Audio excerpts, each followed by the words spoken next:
जैन अपने घर वालों से पूछता है कि आखिर किसी को नहीं पता है कि मानूर लोग किधर गए हैं। मैं आपको एक ऐसी बात, ऐसी खबर बताने जा रहा हूँ जिसको सुनकर आप लोग चौंक जाएंगे। जिसको सुनकर उसकी बहन कहती है कि आखिर ऐसी क्या बात है जो बात का तज़किरा आप इतने जोशो खरोश से कर रहे हैं। आप देखेंगे कि वो उसको बताता है कि मैंने फैसला कर लिया कि मैं महविश के साथ शादी नहीं करूँगा, और जिस लड़की का मैंने सोचा है बहुत जल्द उसके साथ शादी करके उसे इस घर में ले आऊंगा। फिर किसी की जरूरत नहीं होगी कि कोई उस लड़की को यहाँ से निकाल बाहर फेंके। ये बातें सुन के काफी हैरान और परेशान हो चुकी है अब उसकी बहन और माँ। मदीहा कहती है कि भाई अगर तुम सोच रहे हो ना महविश को छोड़ने का, तो ये तो सवाल ही पैदा नहीं होता। महविश मेरी पसंद है और मैं अपनी पसंद को कभी छोड़ नहीं सकती। ये बात तो बिल्कुल तय है। जैन अपनी माँ से कहता है कि जिंदगी तो मैंने गुजारनी है, आखिर आप मेरे बारे में इतना बड़ा फैसला कैसे ले सकती हैं। आप बड़े अच्छे तरीके से जानती हैं कि महविश किस किस्म की लड़की है, उसके बावजूद आप क्यों मेरे पीछे पड़ी हुई हैं हाथ धो के कि मैं इन चीज़ों से दूर रहूं। महविश काफ़ी ज़्यादा गुस्से में है और कहती है कि मुझे बिल्कुल पसंद नहीं है कि मदीहा आंटी मेरी ज़िंदगी में कोई किसी किस्म की मदाखलत करे। ये बातें मैं बिल्कुल बर्दाश्त नहीं करूंगी। जिसको सुनकर मदीहा अपने बेटे को कहती है कि ये बात भी फाइनल है, अगर तुम मेरी बात का मान नहीं रख सकते तो मैं भी तुम्हारी बात का मान नहीं रखूंगी। मैं भी जितनी जल्दी हो सके महविश को इस घर में लेके आऊंगी ताकि मैं अपनी सारी बातें मनवा सकूं। लेकिन मदीहा की ये चाल कामयाब नहीं होगी। बहुत दरबदर की ठोकरें खाएगा जैन ढूंढने के लिए उसको, और सोचेगा कि आखिर वो किधर चली गई। लेकिन एंड पर आकर उसकी बहन उसको बता देगी कि भाई वो इस एड्रेस पे गई है, जाओ और जी लो अपनी ज़िंदगी। क्योंकि फिर उसको पता चल जाएगा कि वाकई में महविश इस घर के लिए काबिल कबूल नहीं बल्कि मानूर इस घर में आएगी तो इस घर को जन्नत बना के रख दे। यार वो हो गया जी। अब देखिएगा कि महविश के बाप की तबीयत बहुत ज़्यादा ख़राब रहने लग जाती है। मतलब ये है कि टाइम अब नज़दीक आ चुका है कि अब इसकी मुलाकात आसिया के साथ हो जाए।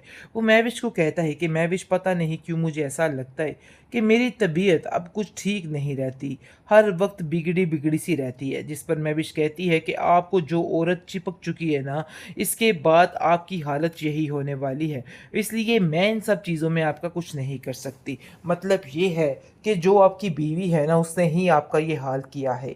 लेकिन उसकी बीवी भी बोल पड़ती है कि अरे भाई ये हालात तुम्हारी वजह से हैं, तुम्हारी वजह से ही ये सब कुछ हो रहा है, और मैं बता दे रही हूँ कि बहुत जल्द आपको खबर मिल जाएगी किस लड़की ने हर चीज़ को तबाह बर्बाद करके रख दिया।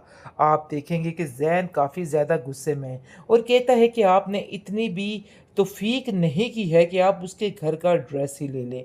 लेकिन जैन की बहन अलीज़े इस बात को लेके काफ़ी परेशान और मजबूर दिखाई दे रही है, क्योंकि वो समझती है कि अब ये बात किसी को नहीं बतानी है।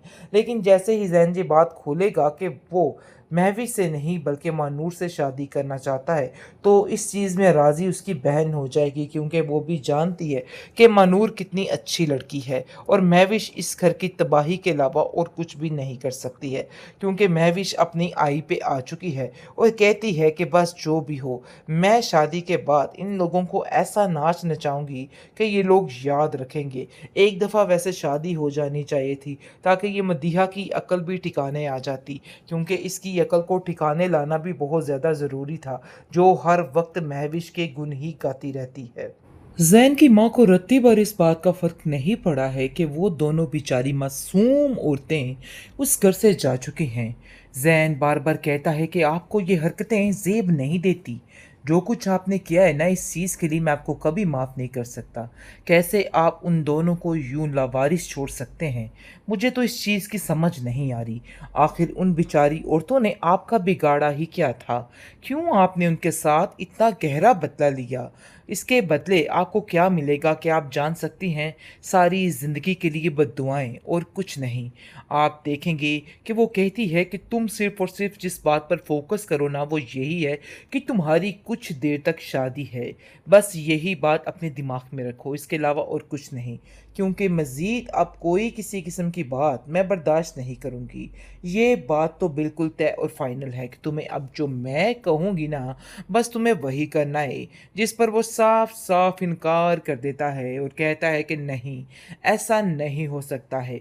मैं किसी भी तरह से उस मानूस लड़की के साथ शादी नहीं कर सकता, क्योंकि जिस तरीके से उसने ज़िंदगी मेरी अजीरन की है ना, मैं कभी भी ये चीज़ें नहीं भूल सकता। मतलब ये है कि मानूर की ज़िंदगी को अज़ाब बनाकर वो क्या समझ रही है कि वो मेरी ज़िंदगी में खुश रह सकेगी, ऐसा नहीं होगा। साफ-साफ उसने कह दिया कि मैं ये शादी नहीं करूँगा, लेकिन मदीहा भी उसकी जान नहीं छोड़ने वाली। उसको कहेगी कि चाहे जो मर्ज़ी हो जाए, ये शादी तो तुम्हें करनी ही पड़ेगी, क्योंकि इस चीज़ के लिए मैंने कहा है और मेरी मर्ज़ी इस घर में चलती है। तुम भी इस बात को समझ लो तो ही तुम्हारे लिए बेहतर है। जिसको सुनकर वो भी कह देता है कि मुझे किसी की बातों से कोई लेना-देना नहीं है। मतलब साफ़ और शफ़ाफ़ है कि मुझे ये रिश्ता मंज़ूर ही नहीं। अरे भई, जिस लड़की के बारे में मदीहा इतनी बड़ी-बड़ी छलांगें लगा रही है ना, वो समझ ही नहीं पा रही उस लड़की की असलियत। मतलब ये है कि जो जोड़ा उसको दिया गया था पहनने के लिए, किस तरीके से आग की नज़र कर दी है उसने और उसकी सारी हसरतों को जला के रख दिया और अब कोई बहाना बना लेगी कि ये हो गया और वो हो गया। जी, अब देखिएगा कि महविश के बाप की तबीयत बहुत ज़्यादा ख़राब रहने लग जाती है। मतलब ये है कि टाइम अब नज़दीक आ चुका है कि अब इसकी मुलाकात आसिया के साथ हो जाए। वो महविश को कहता है कि महविश, पता नहीं क्यों मुझे ऐसा लगता है कि मेरी तबीयत अब कुछ ठीक नहीं रहती, हर वक्त बिगड़ी-बिगड़ी सी रहती है। जिस पर महविश कहती है कि आपको जो औरत चिपक चुकी है ना, इसके बाद आपकी हालत यही होने वाली है।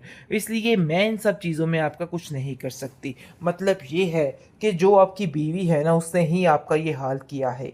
लेकिन उसकी बीवी भी बोल पड़ती है कि अरे भई, ये हालात तुम्हारी वजह से हैं, तुम्हारी वजह से ही ये सब कुछ हो रहा है और मैं बता दे रही हूँ कि बहुत जल्द आपको खबर मिल जाएगी कि इस लड़की ने हर चीज़ को तबाह बर्बाद करके रख दिया। आप देखेंगे कि ज़ैन काफ़ी ज़्यादा गुस्से में है और कहता है कि आपने इतनी भी तौफ़ीक नहीं की है कि आप उसके घर का ड्रेस ही ले लें।